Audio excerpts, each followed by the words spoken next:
Hello everyone, क्या हाल चाल, कैसे हो। तो ये लक्ष्य और ब्रेनांजा की वीडियो है जहां पर जेई मेंस और एडवांस दोनों बच्चे इस वीडियो को देख सकते हैं। बहुत सारे कंटिन्यूअसली वीडियोस आ रहे हैं, कई सारे पार्ट्स आ चुके हैं और कई सारे पार्ट्स आपके पास आएंगे। एंजॉय कीजिए इस वीडियो को और अपना बेस्ट दीजिए, ठीक है।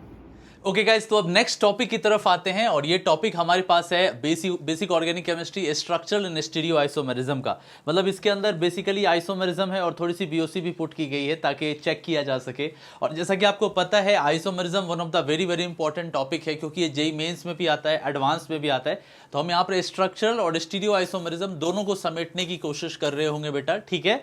चलिए, तो सबसे पहले हम लेक्चर 3 की तरफ आएंगे। लेक्चर 1 और 2 मैंने आपका कवर करा दिया है। इसमें पहला क्वेश्चन पूछा गया है, टोटल सिस और Z configuration possible across the double bond of the given molecule is. कुछ डबल बॉन्ड गिवन है और आपको बताना है कि इस डबल बॉन्ड के अक्रॉस कहां कहां पर सिस या जेड कॉन्फ़िगरेशन पॉसिबल हो सकता है। तो देखो, सबसे पहली बात, इस डबल बॉन्ड के अक्रॉस अगर हम बोलते हैं कि इसके अक्रॉस क्या सिस या जेड कॉन्फ़िगरेशन पॉसिबल है, जी हाँ पॉसिबल है।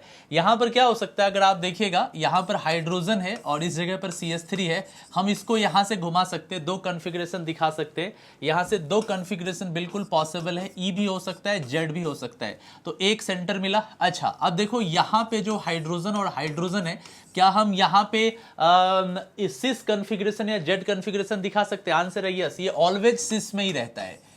ये जो ऑलवेज है सिस में ही रहता है। आपको पता है कि जो छोटे रिंग होते हैं, 3 मेंबर्ड हो गए, 4 हो गए, 5 हो गए, 6 हो गए, 7 हो गए, इन रिंग्स में ऑलवेज जो डबल बॉन्ड होते हैं वो सिस कॉन्फ़िगरेशंस में ही पाए जाते हैं, बोले तो जेड कॉन्फ़िगरेशन में ही पाए जाते हैं। अगर आपको सबसे छोटा रिंग लेना है तो 8 की रिंग होगी और 8 की रिंग पे -80 डिग्री सी पर आपको पहला दिखेगा ट्रांस वाला वर्जन। तो यहां पे आपको ट्रांस और ई मिलने के लिए मिनिमम 8 की रिंग और नेगेटिव टेम्परेचर चाहिए। तो यहां पे सिस पॉसिबल है, तो ये भी सेंटर पे सिस पॉसिबल है। आगे आइए, अब इसमें देखते हैं। फिलहाल जो कॉन्फ़िगरेशन गिवन है ये आपका ट्रांस गिवन है, तो यहां पर भी हम क्या कर सकते हैं, इसको सिस कॉन्फ़िगरेशन में कन्वर्ट कर सकते हैं। पॉसिबिलिटी तो है सिस की, हाँ यहां पर भी सिस की पॉसिबिलिटी नजर आ रही है। सिमिलरली यहां से देखिए ऑलरेडी सिस में है, तो हम भी इसको सिस ट्रांस में कन्वर्ट कर सकते हैं। तो ये वाली जो है पॉसिबिलिटी, ये भी हमारी सिस या जेड में पॉसिबिलिटी हो सकती है। तो यहां पर भी सिस दिखाया जा सकता है, EZ के हिसाब से यहां पे जेड दिखाया जा सकता है। यहां पे सिस है, यहां पर भी सिस हो सकता है, यहां पर भी सिस हो सकता है। तो 4 ऐसी पॉसिबिलिटीज है, 4 बॉन्ड्स यहां पर ऐसे हैं जहां पर ये चीज दिखी जा सकती है। तो करेक्ट आंसर जो हो गया वो 4 इज द करेक्ट आंसर हो गया, ठीक है। क्लियर है ना। पॉसिबल पूछा था तो पॉसिबिलिटी तो चारों डबल बॉन्ड में हो सकती है। नेक्स्ट में आते हैं। देखो, ये जेई मेंस 2017 का बड़ा प्यारा सा सवाल है। बोला गया है, in the following structure the double bonds are marked as 1 2 3 4। अब आपको बताना है कि geometrical isomers not possible at site, किस साइट पे GI पॉसिबल नहीं होगा। तो सबसे पहले यहां आते हैं। आप लोग देखो, क्या यहां पर GI पॉसिबल नजर आ रहा है? नहीं नजर आ रहा है, क्योंकि यहां पर भी मिथाइल है और यहां पर भी मिथाइल है। अगर हम इसका सिस और ट्रांस बनाएंगे एक जैसा ही दिखेगा, तो यहां पे GI पॉसिबल नहीं है। यहां GI पॉसिबल है, जी हाँ यहां GI पॉसिबल है। यहां डबल बॉन्ड के थ्रू हम सिस ट्रांस EZ बता सकते हैं। यहां पर GI पॉसिबल है, जी हाँ मिथाइल को इधर उधर करके सिस ट्रांस बना सकते हैं। यहां पर भी मिथाइल को इधर उधर करके सिस ट्रांस बना सकते हैं। तो यहां पे GI पॉसिबल है, यहां पर GI पॉसिबल है, यहां पे GI पॉसिबल है, एक नंबर पे GI पॉसिबल नहीं है। सो A is the correct answer. Clear हो गया। जेई मेंस 2017 का सवाल था, बड़ा प्यारा सा क्वेश्चन है। नेक्स्ट पे आते हैं। Which of the following will show geometrical as well as optical isomers. पूछा गया है कि इसमें से कौन ऐसा है जो GI भी शो कर सकता है और OI भी शो कर सकता है। आप पहले खुद से इसको ट्राई कीजिए। देखिए, इस डबल बॉन्ड को ध्यान से देखिए, यहां से हम GI शो करा सकते हैं, बिल्कुल ज्योमेट्रिकल आइसोमर शो करवा सकते हैं। अगर इस जगह से आइएगा, यहां पर हाइड्रोजन है, यहां पर एल्डिहाइड है और ये ग्रुप है, तो यहां पर एक कायरल सेंटर है, इसके वजह से ऑप्टिकल आइसोमर शो हो सकता है। तो GI और OI दोनों शो हो सकता है यहां पे आइए। आप बताइए, क्या हम यहां पे शो करा सकते हैं GI को? आंसर है बिल्कुल भी नहीं, क्योंकि CD3 सेम है और यहां पे सब्स्टिट्यूएंट है नहीं, तो CD3 के साथ रिंग पे कोई GI नहीं होगा। समझ में आ रही बात? हाँ, ऑप्टिकल हो सकता था, तो हमको बोला क्या दोनों होना चाहिए, फेल हो गया। यहां से आइएगा, अभी जस्ट मैंने पिछली स्लाइड में आपको बताया है कि 6 मेंबर्ड रिंग में जो डबल बॉन्ड होते हैं उसके थ्रू GI नहीं होता, सिर्फ और सिर्फ वो सिस फॉर्म में पाया जाता है, अनलेस अंटिल रिंग का साइज 8 या उसके ऊपर ना हो। तो इस जगह पे आपको क्या नजर आ रहा है बच्चों, यहाँ पे नो जीआई होगा, ज्योमेट्रिकल आइसोमेरिज्म यहाँ शो नहीं होगा। लेकिन जरा ध्यान दीजिए, ये जो रिंग है इसके थ्रू ये वाला जो आपको OH और NH2 वाला केस आ रहा है, यहां से दो पॉसिबिलिटीज हो सकती है। इस रिंग के क्रॉस यहां पर ज्योमेट्रिकल आइसोमेरिज्म शो किया जा सकता है और साथ ही साथ यहां पर ऑप्टिकल आइसोमेरिज्म भी शो किया जा सकता है। आई मेरी बात समझ में?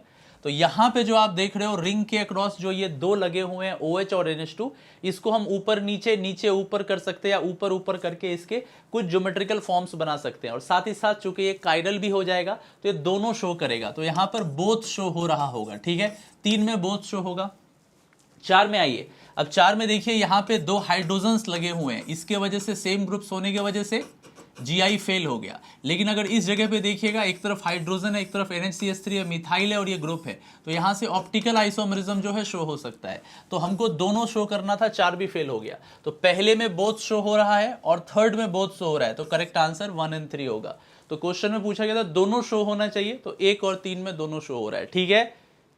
नेक्स्ट, अब बोला गया है Which of the following compound will exhibit geometrical isomerism? इसमें से geometrical isomerism कौन दिखा सकता है बेटा? 1 ब्यूटीन, जब भी कोने पे 1 ब्यूटीन आएगा, 3 फिनाइल 1 ब्यूटीन है। आप देखो ना, यहाँ से 1 ब्यूटीन है, 1 2 3 3 फिनाइल है, तो यहाँ पे 2 हाइड्रोजन सेम सेम ऐसे हो गए, तो यहाँ से जीआई शो नहीं होगा। प्रोपीन में कहाँ से शो हो पाएगा? यहाँ पे डबल बॉन्ड है और 1 प्रोपीन है और 1 1 डाई फिनाइल है, यहाँ पर भी फिनाइल है, यहाँ पर भी फिनाइल है, यहाँ पर भी शो नहीं होगा।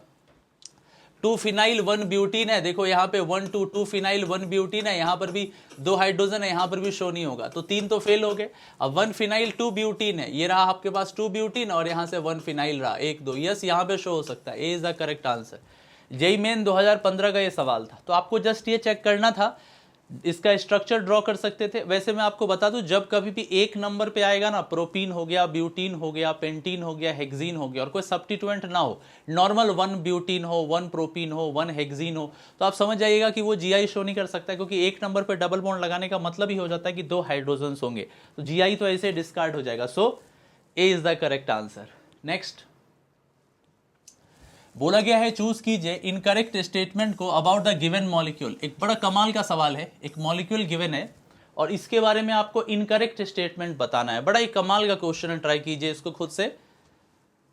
अब देखो, इसको बनाने के शॉर्टकट्स हैं, आप खुद से बना सकते हैं। पहले तो ये एक एलीन लाइक सिस्टम नजर आ रहा है, बहुत सारे डबल बॉन्ड लगे हुए हैं। पाई को काउंट कीजिए, 1 2 3 4, 4 पाई बॉन्ड्स, मतलब even number of pi bonds, even number of pi bonds. और जब even number of pi bonds हो रहे होते हैं तो क्या शो किया जा रहा होता है? ऑप्टिकल आइसोमेरिज्म शो होता है। और जब odd number of pi bonds होते हैं, odd number of pi bonds होते हैं, तो क्या शो हो रहा होता है? ज्योमेट्रिकल आइसोमेरिज्म शो हो रहा होता है।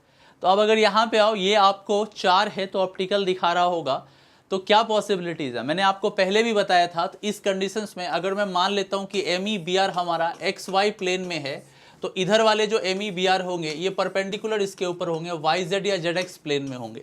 इसी वजह से ये ऑप्टिकल आइसोमेरिज्म दिखा पाता है। इसके अंदर प्लेन ऑफ सिमेट्री अवेलेबल नहीं होती है। समझ में आई बात?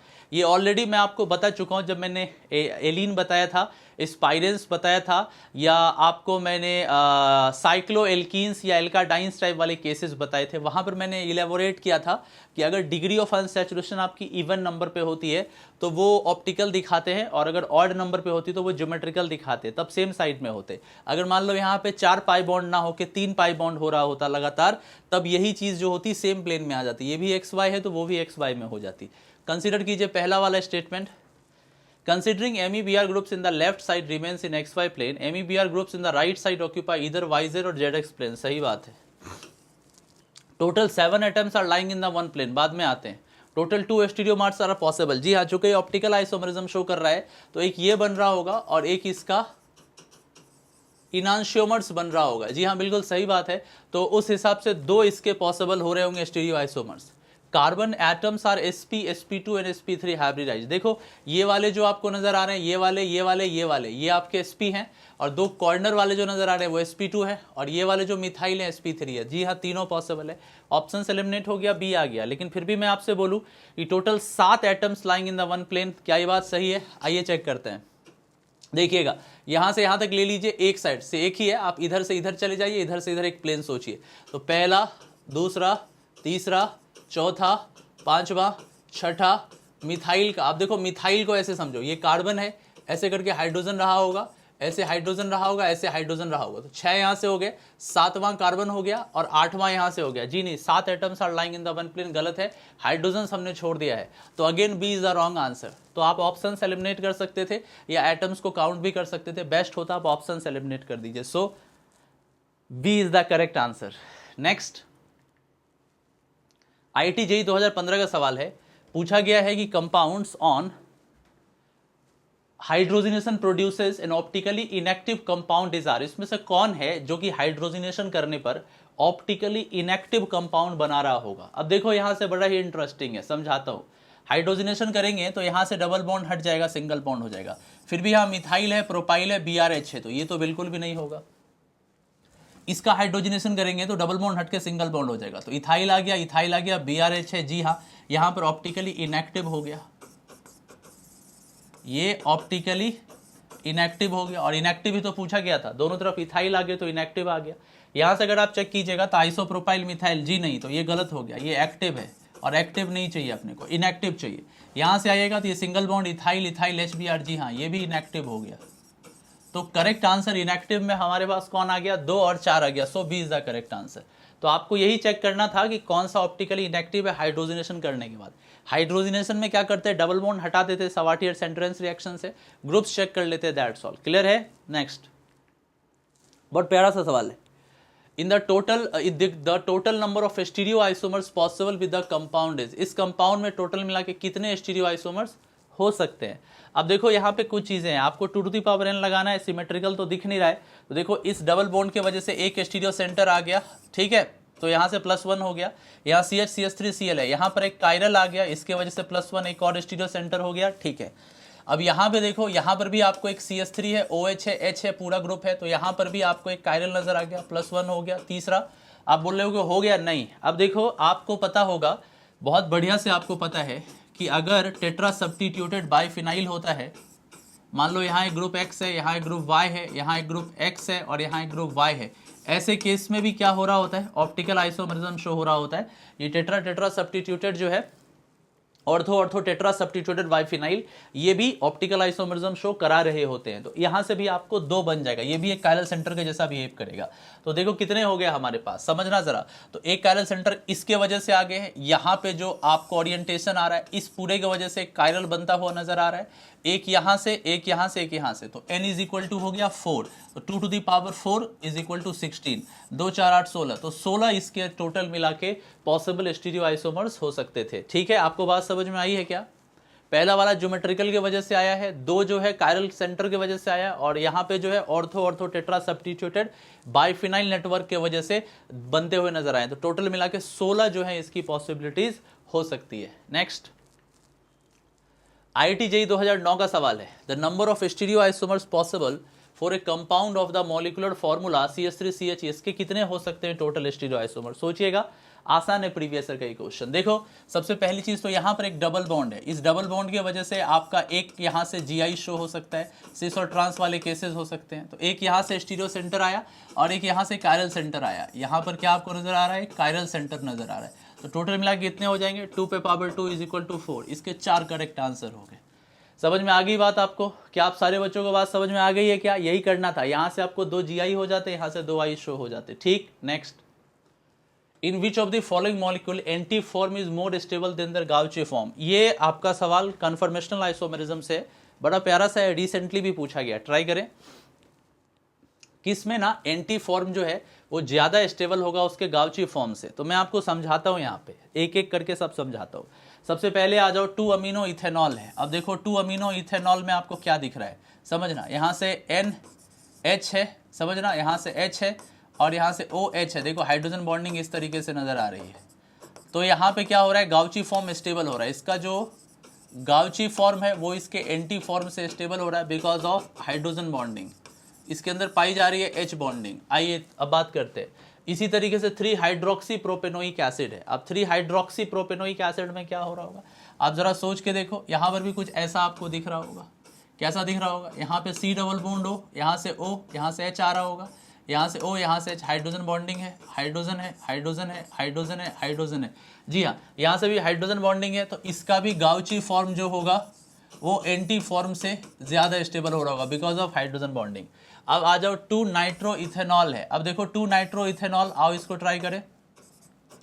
ये देखो यहाँ से आपके पास प्लस माइनस है, यहाँ से O, यहाँ से H है, हाइड्रोजन बॉन्डिंग है, H है, H है, H है, H है। तो आप यहाँ पर भी आप क्लियर देख पा रहे हो क्या हो रहा है, हाइड्रोजन बॉन्डिंग यहाँ पर भी रोल प्ले कर रही है। तो हाइड्रोजन बॉन्डिंग की वजह से यहाँ पर भी क्या हो जाएगा, गाउची फॉर्म जो होगा वो एंटी फॉर्म से ज़्यादा स्टेबलाइज्ड हो जाएगा, हालांकि एंटी ही ज़्यादा होता है। डी में आइए, 1 ब्रोमो 2 फ्लोरो इथेनॉन। अब यहाँ पे मामला थोड़ा अलग है। अब देखो यहाँ पे क्या हो रहा है कि अगर मैं इसका लेटेस्ट से सबसे स्टेबल फॉर्म बनाता हूँ तो फ्लोरो और ब्रोमो एक दूसरे के एंटी लेने होंगे, क्योंकि यहाँ पर कोई हाइड्रोजन बॉन्डिंग नहीं हो पाएगी। अगर मैं इसका गाउची ड्रॉ करता तो मान लो यहाँ ब्रोमो होता, यहाँ फ्लोरो होता, हाइड्रोजन है, हाइड्रोजन है, हाइड्रोजन है, हाइड्रोजन है, तो यहाँ रिपल्सन अच्छा खासा हो सकता था। दैट्स वाई यहाँ पर मामला बिल्कुल अपोजिट नजर आएगा। इस कंपाउंड का जो एंटाई फॉर्म होगा वो गाउची से ज़्यादा स्टेबल हो रहा होगा। तो वही पूछा गया था कि anti form is more stable than the gauche form, तो D is the correct answer. So D is the absolutely correct answer. बाकी सब में हाइड्रोजन बॉन्डिंग है। क्लियर है? Next. Wow, very good question. अभी जो मैंने बताया है आपको लग रहा होगा ऐसा क्वेश्चन पूछा जाता है क्या? देखो जस्ट पूछा गया है, IIT JEE 2006 का सवाल है। Increasing order of stability among the 3 main conformations eclipse, anti, gauche in 2 fluoroethanol. अब देखो 2 फ्लोरोइथेनॉल है, अभी जस्ट मैंने आपको बताया है, ये रहा O, ये रहा H, ये रहा fluoro, right, hydrogen, hydrogen, hydrogen, hydrogen, यहाँ से H बॉन्डिंग है। अब अगर इसकी बात करें और बोला गया इंक्रीजिंग स्टेबिलिटी, तो अभी इंक्रीजिंग स्टेबिलिटी में सबसे बुरा कौन होगा? सबसे गंदा जो होगा वो इक्लिप्स्ड फॉर्म होगा, क्योंकि इक्लिप्स्ड में जस्ट इसके पीछे फ्लोरो आ जाएगा, एकदम ओवरलैप कर जाएंगे दो ग्रुप, तो दिक्कत हो जाएगी। इक्लिप्स से ज्यादा स्टेबल कौन होगा? एंटी, और एंटी से ज्यादा स्टेबल कौन होगा? गाउची। गाउची फॉर्म मोस्ट स्टेबल होंगे क्योंकि इसमें हाइड्रोजन बॉन्डिंग पाई जाएगी। तो सबसे कम इक्लिप्स्ड, उससे बढ़ के एंटी और उससे बढ़ के गाउची, इसका रीजन है हाइड्रोजन बॉन्डिंग। तो जो मैं क्वेश्चन दे रहा हूं उससे PYQ भी पूछे गए। IIT JEE मेंस 2019 का सवाल है।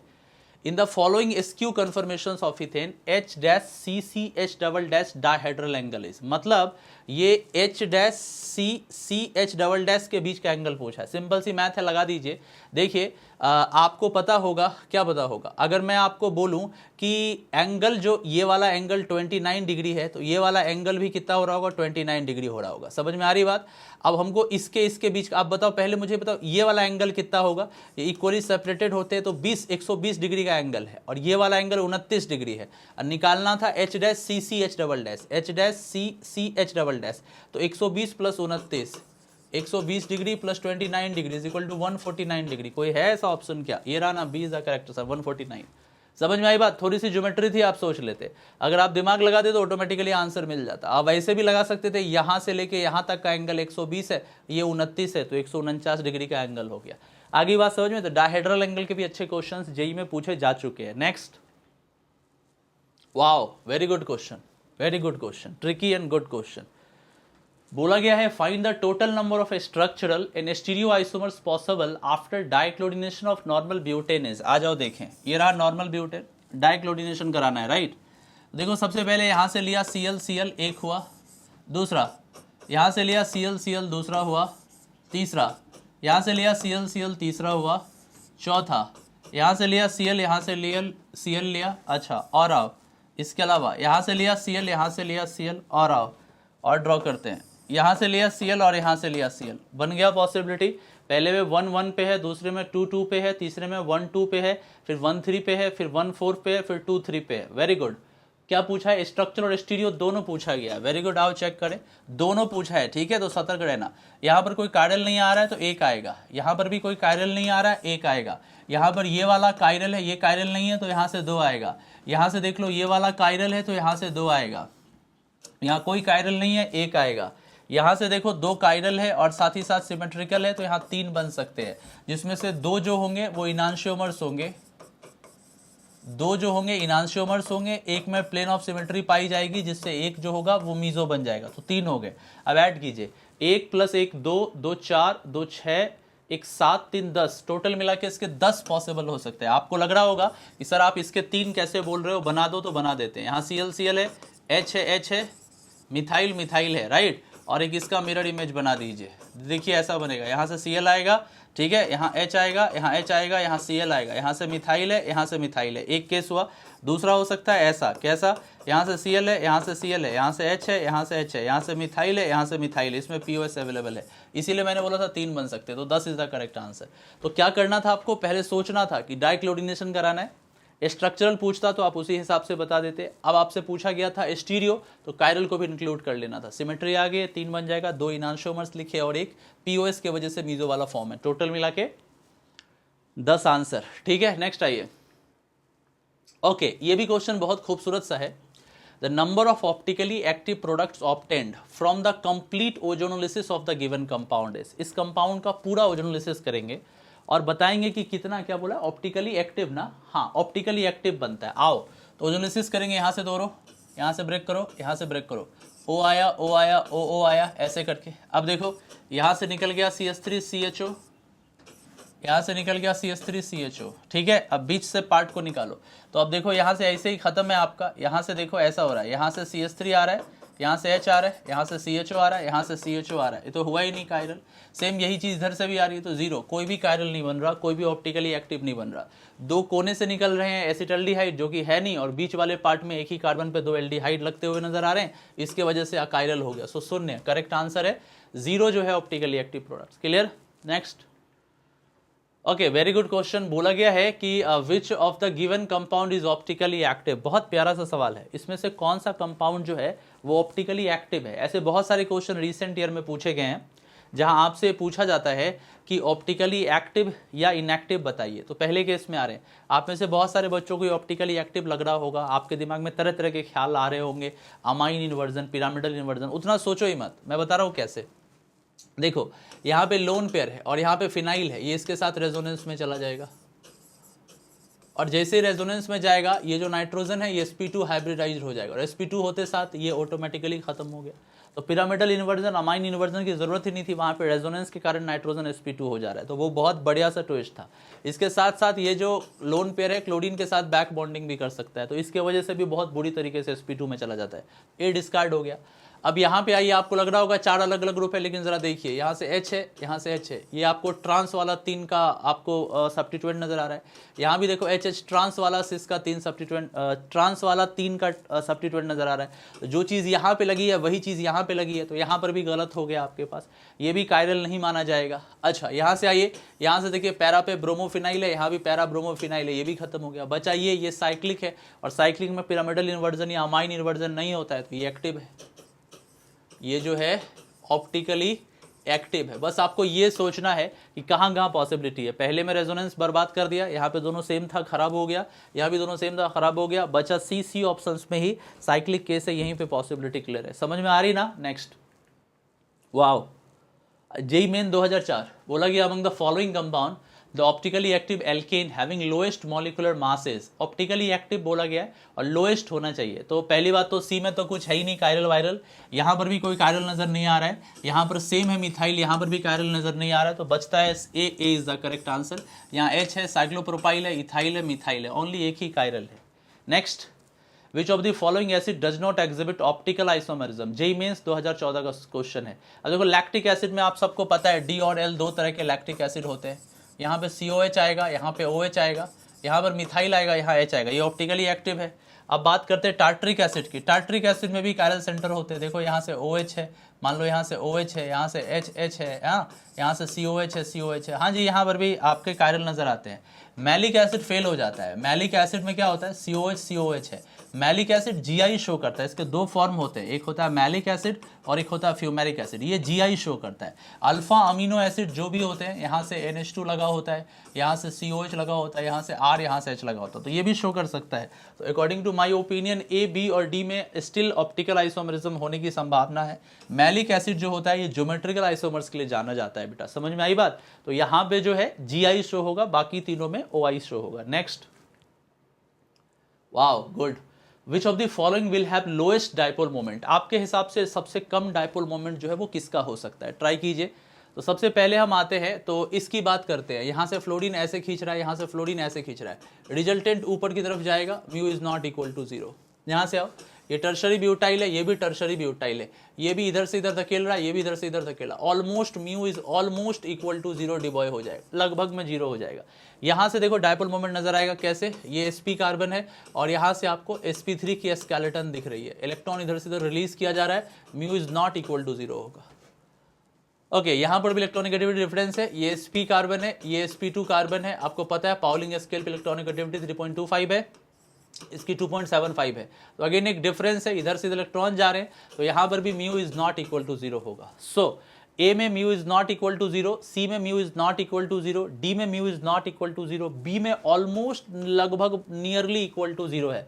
सो बोला गया लोएस्ट डायपोल मोमेंट किस में होना चाहिए, so correct answer is B. Are you getting my point?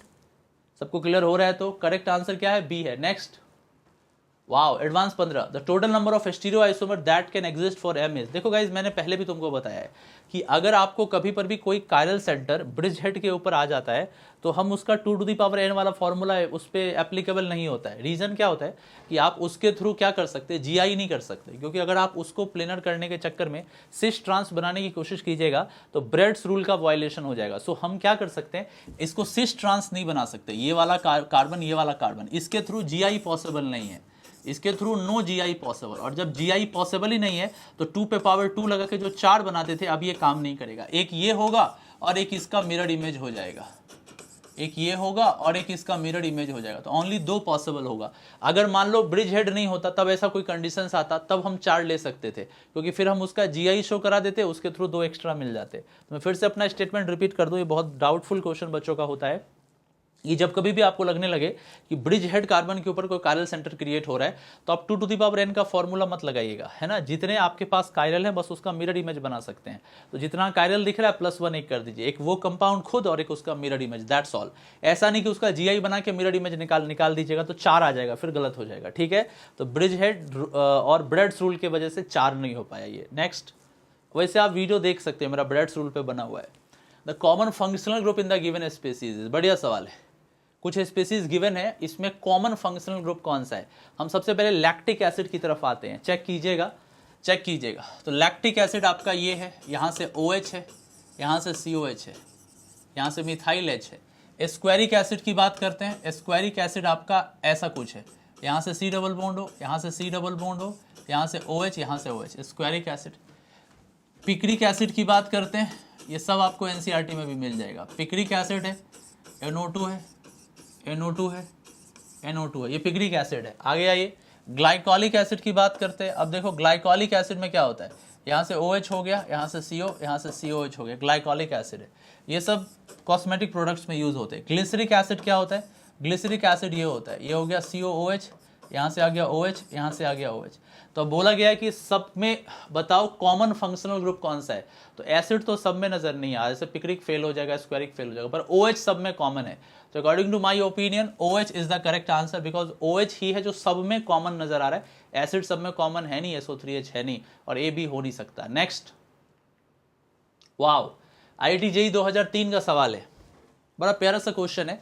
पूछा गया है कि the general formula of CnH2nO2 could be for open chain, ये किसके लिए हो सकता है। अब बहुत सिंप्लीफाइड है, अगर आप सोचिएगा तो CnH2nO2 है। अब आप सोचो CnH2nO2 में क्या, हम कुछ वैल्यू पुट करके देख लेते हैं। जैसे कि मान लीजिए हमने पुट कर लिया लेटस से 3 ले लेते, तो C3 हो गया, H6 हो गया, O2 हो गया। क्या बना सकते हैं इससे, CH3, CH2, COOH ये बना सकते हैं। जैसे कि 1 2 3, हाँ एक प्रोपेनोइक एसिड बन सकता है, या CH3 है, CO है, O है, CH3 है, ये एस्टर बन सकता है। तो या तो एक कार्बोक्सिलिक एसिड पॉसिबल है, या तो एस्टर पॉसिबल है। तो एसिड पॉसिबल है, डायोल्स हो नहीं सकता, फिर डिग्री ऑफ अनसैचुरेशन कैसे दिखाया जाएगा। डायल्डिहाइड दिखाएंगे तो दो DU हो जाएंगे, 2 पाई बॉन्ड हो जाएंगे, ये भी गलत है। डाइकीटोन्स में भी 2 पाई बॉन्ड होकर 2 DU हो जाएंगे, हाइड्रोजन सेटिस्फाई नहीं होगा। So acid is the correct answer. Clear है। Next, choose the correct statement for the given conditions. आपको बोला गया है कि गिवन कंडीशंस के लिए करेक्ट स्टेटमेंट बताना है। अब ये आपके लिए क्वेश्चन डिफिकल्ट हो सकता है टाउटोमेरिज्म का, बस आपको पता होना चाहिए, चीजें पता होंगी तो सिंप्लीफाइड हो जाएगा। देखो एक केस में इस कंपाउंड का जो टाउटोमेरिज्म कराया गया वो बेसिक मीडिया में कराया गया, किसमें कराया गया, बेसिक में, और यहाँ जो कराया गया एसिडिक मीडिया में कराया गया। अब एक बात दिमाग में रखिएगा, मैंने पहले भी आपको बताया है कि जब हम बेसिक मीडिया में टाउटोमेरिज्म कराते हैं तो हम क्या देखते हैं, स्टेबिलिटी ऑफ कार्ब एनायन। और जब हम एसिडिक मीडिया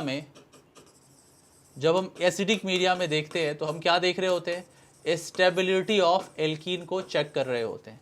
तो बेसिक मीडिया में हमको क्या चेक करना होगा, कार्बन आयन। अब बताओ यहाँ से कार्बन आयन बनाएंगे 3 डिग्री हो जाएगा, तो यहाँ से हाइड्रोजन निकाल के अपन मेजर बनाएंगे, यहाँ से अंदर आएगा या आके इसको खोल देगा, तो डबल बॉन्ड इस तरफ लगना पसंद करेगा, मतलब इसमें प्रोडक्ट की स्टेबिलिटी नहीं देखते हैं, राइट। तो यहाँ पे P1 जो होगा वो मेजर हो जाएगा और P2 जो होगा वो माइनर हो जाएगा। अब Q1 Q2 में अब डाइल्यूट HCl लेंगे तो जस्ट ऑपोजिट होगा, यहाँ पे प्रोडक्ट की स्टेबिलिटी देखते हैं। अब देखिए यहाँ पे 3 अल्फा हाइड्रोजन है, यहाँ पे देखिए 2 अल्फा हाइड्रोजन है, यहाँ से 2 अल्फा हाइड्रोजन, 7 अल्फा हाइड्रोजन है। मैंने जस्ट बोला एसिडिक मीडिया में स्टेबिलिटी ऑफ एल्कीन देखो जो बना है, तो यहाँ पे Q2 जो है वो मेजर प्रोडक्ट है और Q1 जो है वो माइनर प्रोडक्ट है। जब मैंने टाउटोमेरिज्म पढ़ाया था तो मैंने पूरी जानकारी आपको दे दी थी। तो करेक्ट आंसर हो जाएगा P1 and Q2 are major in all forms, P1 and Q2 are, पर B is the correct answer. तो ये जब आपको टाउटोमेरिज्म पढ़ाया जा रहा था ना, तभी ये चीज आपको बताई गई थी। नेक्स्ट बोला गया है कि कीटोइनोल टाउटोमेरिज्म इज ऑब्जर्व्ड इन, किसमें कीटोइनोल टाउटोमेरिज्म ऑब्जर्व हो सकता है। सबसे पहले यहां से चेक करो, अल्फा हाइड्रोजन नहीं है, फेल हो जाएगा। यहां पर अल्फा हाइड्रोजन है, यहां शो हो जाएगा। यहां अल्फा हाइड्रोजन नहीं है, फेल हो जाएगा। हाँ, यहां पे दोनों तरफ से ये शो हो सकता है, दोनों कीटों के साथ ये काम कर सकता है। इसके साथ साथ यहां पर भी COCH3 है, इधर से भी हो सकता है। So according to my opinion 2 and 4 correct answer होना चाहिए। देख लो 2 और 4 कहां से, D is the correct answer. तो आपको क्या देखना है, आपको जब भी कीटो इनॉल वाली बात आती है तो आपको एक एल्डिहाइड या कीटो देखना होगा और आपको चेक करना होगा कि जस्ट उसके अल्फा पोजीशंस पे कोई हाइड्रोजन वाला है, कोई कार्बन ऐसा हो जिसके साथ हाइड्रोजन कनेक्टेड हो, अल्फा हाइड्रोजन देखना है, राइट। क्लियर है। नेक्स्ट ओके, ये IUPAC का नाम आ गया, GI टाइप का देखने में लग रहा है, ट्राई करते हैं। देखो तो अंदर में अगर मैं रिंग पे घूमता हूं तो 6 कार्बन मिलते हैं, 2 डबल बॉन्ड मिल रहे हैं, राइट। तो हमको क्या करना है, डबल बॉन्ड को ऐसा नंबर देना रिंग के अंदर जो 2 डबल बॉन्ड हो कम से कम ले। तो 1 2 3 4, हम किधर से भी चले 1 और 4 पे आ रहा है, तो क्यों ना फर्स्ट पॉइंट ऑफ डिफरेंस को मान के चले। यहां से अगर मैं चलता हूं तो नीचे नहीं आ सकता, नीचे आऊंगा तो दिक्कत है, राइट, क्योंकि डबल बॉन्ड छूट जाएगा। 1 2 3 4 5 6, तो मेरे हिसाब से इसका नाम क्या हो जाना चाहिए, आप देखो ऊपर वाले का जो नाम है वो डाइब्रोमोमिथाइलिडीन हो जाएगा, ठीक है ना, समझ में आ रही बात।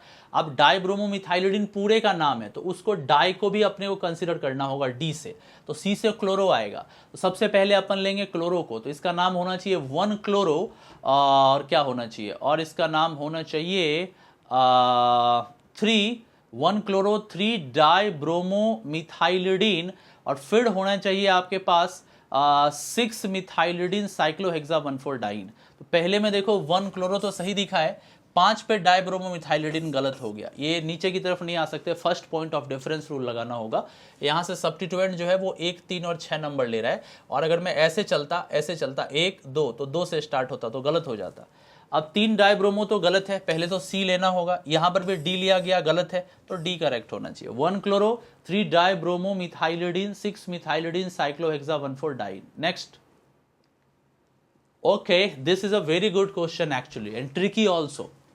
इसमें बोला गया है कि एक एरोमेटिक कंपाउंड है जिसका फॉर्मूला जो है वो C6H4Cl2 है, is having 3 isomers when they are individually and separately subjected to monochlorination, they produces X, Y and Z number of trichloroisomer respectively. The value of X plus Y plus Z is very good question, very good question। देखो तो C6H4Cl2 है, अब तुम clear देख के समझ ही गए होगे कि C6H6 होना चाहिए, 2 हाइड्रोजन हटा के 2 क्लोरीन लगाया गया, तो इसका मतलब है कि ये ऑर्थो वाला डाइक्लोरो आ सकता है, मेटा वाला डाइक्लोरो आ सकता है, पैरा वाला डाइक्लोरो आ सकता है। अब मैं आपको यहां पर एक्सप्लेन करना स्टार्ट करता हूं, समझना बस ध्यान से देखना। सो सबसे पहली चीज यहां से Cl, यहां से Cl है, ठीक है, इसका मोनोक्लोरिनेशन कराना है, तो सोचो कितने बन सकते हैं मोनोक्लोरो। एक तो अपन ऐसा बना सकते हैं कि यहां Cl था, यहां Cl था, एक यहां Cl लगा दिए, एक ऐसा बना सकते हैं यहां Cl था, यहां Cl था, यहां Cl लगा दिया, और कुछ हो सकता है कि नहीं, रिपीट हो जाएगा, 1 2 3 और 1 2 4 आएगा। अगर मान लो मैं यहां लगाऊं तो 1 2 4 इधर से हो जाएगा, तो यहां से 2 पॉसिबिलिटीज है। नेक्स्ट पे आइए, अब अपन एक काम करते हैं, इसका दूसरा वाला आइसोमर लेते हैं जो कि मेटा वाला है। अब देखो मेटा वाले केसेस में क्या हो सकता है, हम एक बीच में क्लोरीनेशन से पुट कर सकते हैं, Cl Cl Cl, एक ऐसे यहाँ पे तो बोला नहीं गया ना कि रिपीटेशन अलाउ नहीं है, अलग अलग कंपाउंड के लिए आप बना रहे हैं, इसका इससे कोई रिलेशन नहीं है, ये एक अलग चीज़ है, ये एक अलग चीज़ है। यहाँ से आओ, यहाँ से Cl हुआ, यहाँ से Cl हुआ 2, अच्छा एक यहाँ ले आओ, ऐसा हो गया। और एक ऐसा भी हो सकता है, कैसा, यहाँ से Cl है, यहाँ से Cl है, यहाँ से Cl है, तो एक बन सकता है 1 2 3, एक बन सकता है 1 2 4, एक बन सकता है 1 3 5। सो यहाँ से टोटल मिला के करेक्ट कितने हो गए, 3 हो गए। आगे आइएगा, अब नेक्स्ट लेते हैं हम, पैरा वाला ले लिए Cl Cl। अब आप मुझे बताइए, यहाँ पर केवल एक ही पॉसिबल, कहीं पर भी लगाओ एक ही चीज़ बनेगा, 1 2 4। अगर मैं यहाँ लगाऊँ तो भी 1 2 4 आएगा, यहाँ लगाऊँ तो भी 1 2 4 आएगा, किधर से भी चलो 1 2 4। तो यहाँ से ओनली 1 ही पॉसिबिलिटीज दिख रही है, तुम किधर से भी ट्राई करके देख लेना, एक ही बनेगा, वो है 1 2 4। तो एक यहाँ से आया, 3 यहाँ से आया और 2 यहाँ से आया, 3 + 2 + 1 6, 3 2 + 6 6, टोटल मिला के आंसर्स हो सकते हैं, टोटल मिला के 6 बन सकते हैं। यही तो बोला गया, देखो क्वेश्चन को पढ़ो, यहाँ एक लाइन इंडिविजुअली लिखी गई है, when they are individually and separately subjected to monochlorination they produces XYZ numbers of trichloroisomers। सो इन्होंने बोला है कि इनको अलग अलग इंडिविजुअली ट्रीट करो, इसीलिए हम एक ही कंपाउंड को 2 बार काउंट करेंगे यहाँ पे, क्योंकि ये एक अलग चीज है, ये एक अलग चीज है और वो एक अलग चीज है, तीनों 3 डिफरेंट चीज आपको नजर आ रही है। 6 is the correct answer. Next, wow amazing question, IIT JEE advance 2006 का क्वेश्चन है। एक कंपाउंड आपको गिवन है 2-मिथाइल ब्यूटेन, इसका क्लोरीनेशन करने से n number of isomeric products बने हैं, फ्रैक्शनल डिस्टिलेशन से m number of isomeric products बने हैं, तो numerical value of n and m क्या होगा यहाँ पे, समझते हैं, आओ देखते हैं। सो फर्स्ट ऑफ ऑल हम इसके टोटल मिला के पहले तो बनाते आइसोमर्स कितने बन रहे होंगे। देखो यहाँ से CH3 लगा हुआ है, ठीक है, यहाँ पर भी CH3 है, यहाँ पर भी CH3 है, तो देखो मैं इससे एक एक करके ड्रॉ करना स्टार्ट करता हूँ, समझना बहुत ध्यान से। सो देखो यहाँ पे मिथाइल लगा हुआ है, ठीक है, एक पॉसिबिलिटी हो सकती है कि मैं यहाँ पे या यहाँ पे कहीं भी एक Cl लगा दूँ, इससे एक कायरल आ जाएगा, एक कायरल यहाँ से पॉसिबल है आपका, ठीक है, परफेक्ट, फर्स्ट हुआ।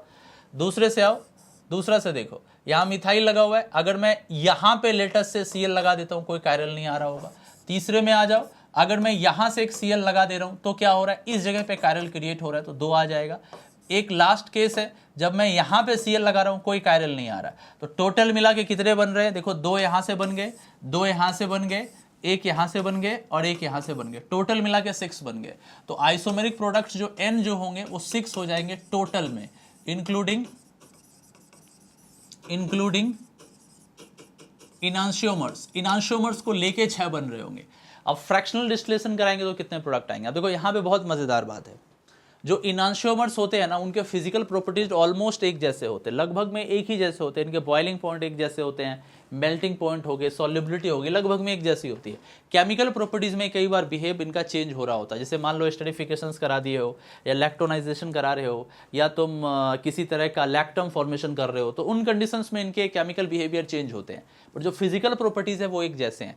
तो ये जो 6 कंपाउंड आपको बने हुए नजर आ रहे हैं, ये यहीं पे आपको नजर आएंगे। जब आप फ्रैक्शनल डिस्टिलेशन कीजिएगा तब आपको 6 नहीं मिलेंगे, तब आपको ये इंडिविजुअली 1 मिलेगा, ये इंडिविजुअली 1 मिलेगा, ये इंडिविजुअली 1 और 1 मिलेगा, तब 4 ही आपको बन रहे होंगे, 6 क्यों नहीं होंगे, क्योंकि इसका जो हम 2 फॉर्म लिए थे, मान लो एक R फॉर्म एक S फॉर्म है या एक D और L फॉर्म है, तो D और L के BPMP लगभग में एक समान है, यही कारण है बच्चा कि ये एक ही निकलेगा और ये भी एक ही निकलेगा। तो according to my opinion M4 और N6 होना चाहिए, M4 और 6। अब numerical value N and M का बोला गया, तो देखो M4 है N6 है, तो B is the correct answer.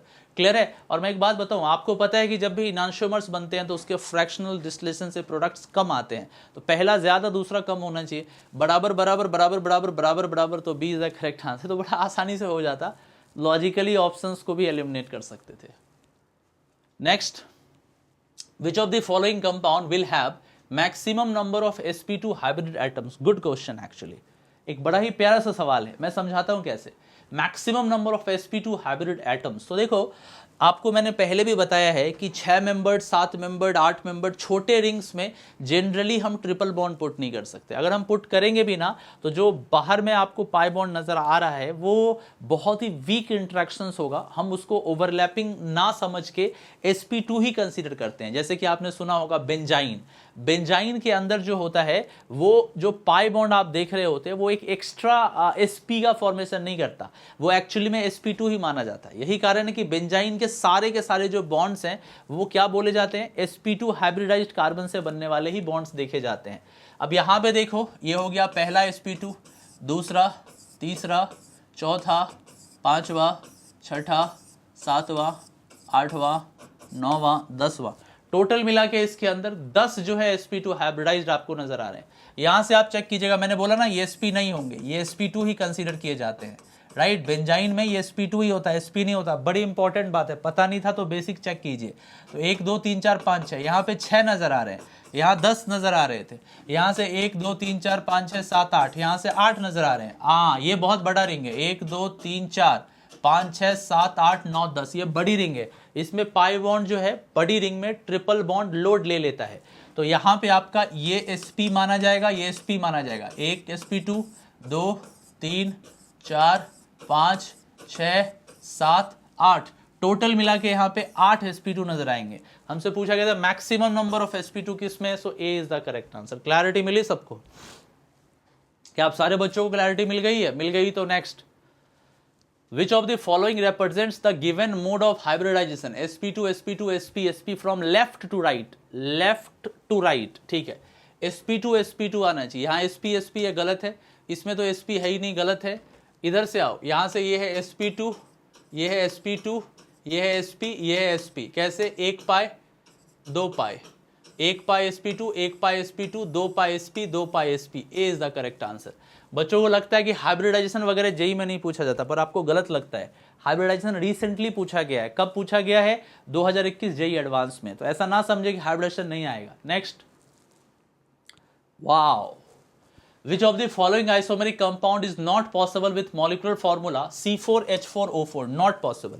इस मॉलिक्यूलर फॉर्मूला से क्या नहीं आप बना सकते हैं? पहला है अनसैचुरेटेड डाइकार्बोक्सिलिक एसिड, 4 कार्बन है, लेट्स ट्राई कुछ ऐसा बनाओ, COOH COOH, यहाँ से H है, यहाँ से H है। जस्ट मैंने ट्राई करके देखा फिट होता है क्या? 1 2 3 4 और 1 2 3 4 हाइड्रोजन और एक, yes perfect, unsaturated carboxylic acid possible है। इसको मैलिक एसिड बोला जाता है, आप फ्यूमेरिक एसिड भी बना सकते थे, दोनों GI है। फिर है साइक्लिक डायस्टर, आ जाओ चेक करते, साइक्लिक डायस्टर। तो ऐसा मान लो CO है, यहाँ से CH2 है, ठीक है, यहाँ से मान लो CO, यहाँ से O है, यहाँ से CH2 है, तो कितने हो गए? यहाँ पे CH2 है ये एक्चुअली। तो 1 2 3 4, 4 carbon 4 hydrogen 4 oxygen, 4 carbon 4 hydrogen, yes सही है, साइक्लिक डायस्टर। एक एस्टर यहाँ से है, एक एस्टर यहाँ से, इसको बोलेंगे साइक्लिक डायस्टर। ऑक्सा एनहाइड्राइड, ओके चलो ट्राई करते हैं। तो यहाँ से ले लो CO, यहाँ से ले लो O, यहाँ से ले लो CO, हाँ यहाँ से ले लो CH2 और यहाँ से ले लो O, और 1 2 3 यहाँ से ले लो CH2 और यहाँ से O। आओ चेक करें तो हमारे पास 4 कार्बन है, तो 1 2 3 4 कार्बन, परफेक्ट।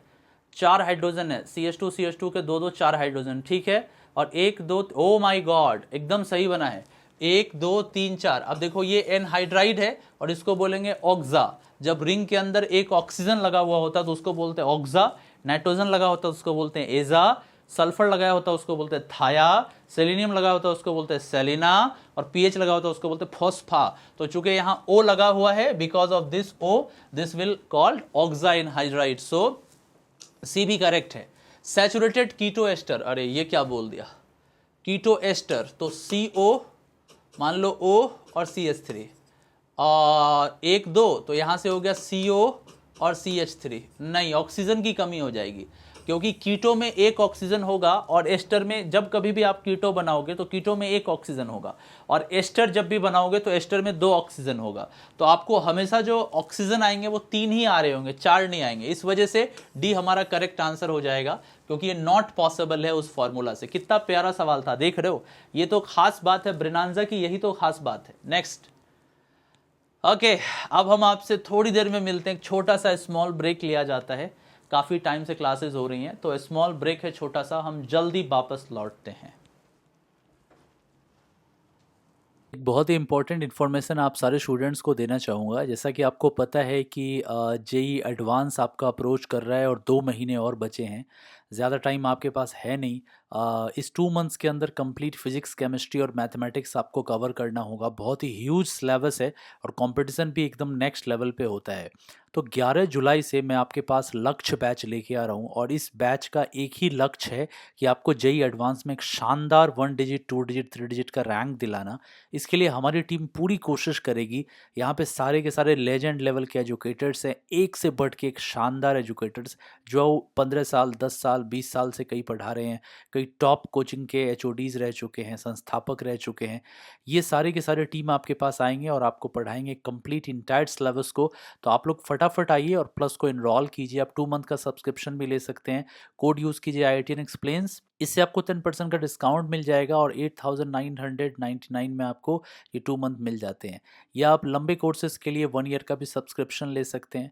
और एक बहुत ही इंपॉर्टेंट इन्फॉर्मेशन आप सबको देना चाहेंगे, जेई 202 के लिए लास्ट माइल का प्रेपरेशन प्रोग्राम हम लेके आ गए हैं अनअकैडमी पे। यहाँ पे जो भी प्लस वाले बच्चे हैं उनको 45 डेज़ का फ्री प्लस सब्सक्रिप्शन मिल रहा है, एक तरह का एक्सटेंसन मिल रहा है जुलाई 15 से।